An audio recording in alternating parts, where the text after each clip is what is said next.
Hey everybody, this is Beelit, and this is Injustice 2 Online Episode 12, and if you couldn't tell, I'm a little bit sick, so you might hear my voice fade in and out throughout this video, so I apologize for that, but yeah, I had a pretty rough weekend, and my voice has not yet recovered. So, anyway, this episode, we've got some Dr. Fate gameplay for you, and you know, I kind of feel bad playing Dr. Fate online, even though I really wanted to try him out. I really feel bad playing him because it's so common to play zoners right now in Injustice 2's online world. It's just so common, and so I feel bad becoming, you know, one of the problems, you know. I don't think that zoning is necessarily, you know, as strong as some people have made it out to be. It's certainly there for some characters, there's no doubt about that, but it seems that every game there is a fair amount of zoning, and if you don't have some kind of counter zoning, you're not having a lot of fun.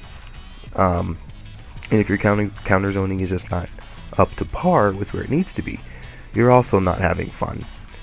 And so I really understand, I get the frustration in it.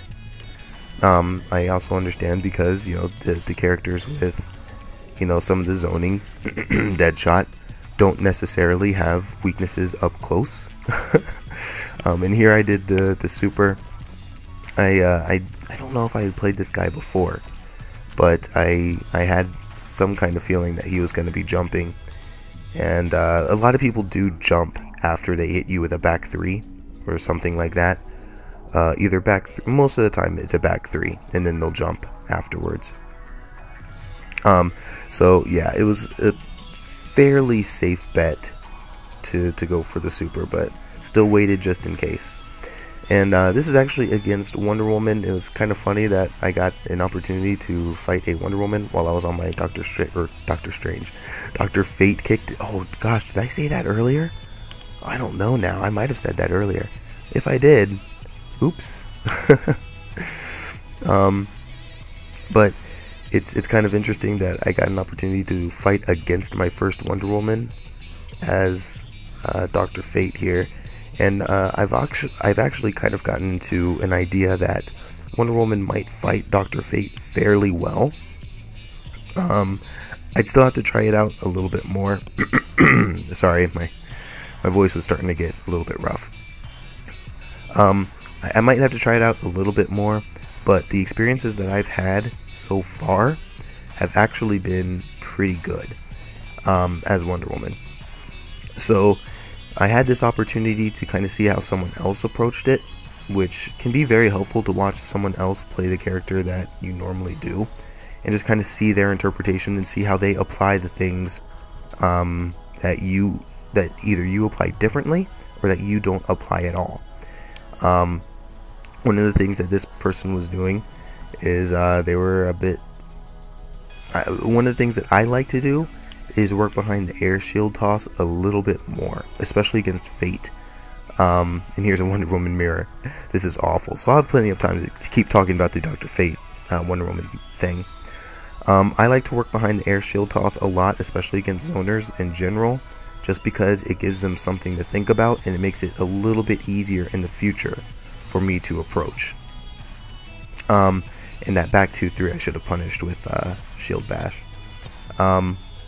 But yeah, it makes it a little bit easier to approach when they have something else to think about.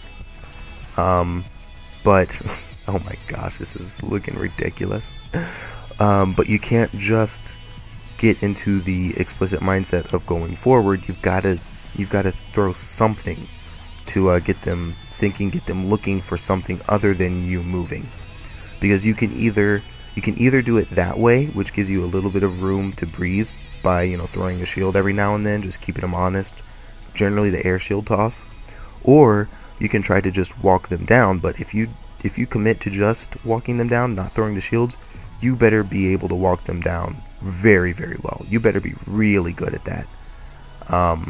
because if not, chances are they're going to do some serious damage to you as you try to get in. But one of the great things about Wonder Woman versus Fate is that in the corner, once you do get him locked down, if he doesn't meter burn roll out, I mean, he cannot wake up on you. If you do back to lasso grab, it beats his wake up onk.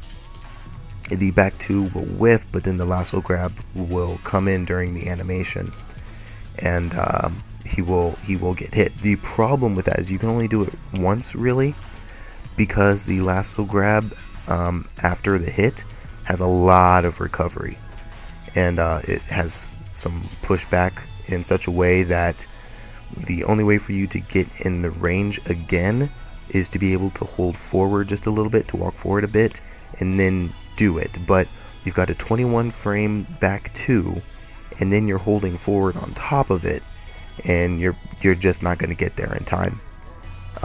So you can do it once if you score a knockdown in the corner off of something other than lasso toss. But it is still something that you can keep them honest with, and it does give them something to think about. But other than that, you're generally only looking for meter burn forward 3 as Dr. Fate's real offense once they're in the corner, and you just focus on making sure they don't jump or meter burn roll out. And once you do that, you should be in a favorable position and should be able to do some serious damage. But anyway, my voice is dying and the video is done, so I'm going to go ahead and get some chicken noodle soup for my voice. And I hope you guys enjoyed the video. I will talk to you guys later. Thanks for watching.